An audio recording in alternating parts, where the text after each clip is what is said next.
இன்னைக்கு நொங்கு பால் சர்பத் தான் பண்ண போகிறோம். இதை சுத்தமாக தோல் நீக்கி எடுத்துக்கலாம். இந்த மாதிரி இது பீசஸாக கட் பண்ணிக்கலாம். சப்ஜா சீட்ஸ் ஊற வைக்க மறந்துட்டேன், அதை நம்ம இப்போ ஊற வச்சுக்கலாம். சர்பத்துக்கு தேவையான அளவு சர்க்கரை சேர்த்துக்கலாம். அடுத்து நொங்கு ஆட் பண்ணிக்கலாம். சப்ஜா சீட்ஸ்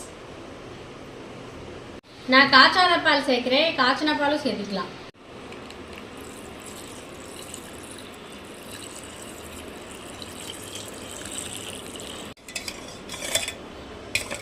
சர்பத் ரெடி ஆயிடுத்து.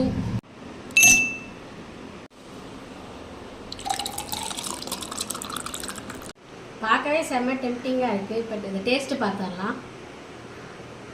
கொஞ்சம் இனிப்பு மட்டும்தான் பத்தலை, மற்றபடி சூப்பராக இருக்குது. இதில் நான் சர்க்கரை போட்டு வீட்டில் இருக்கிறவங்களை எல்லாத்துக்கும்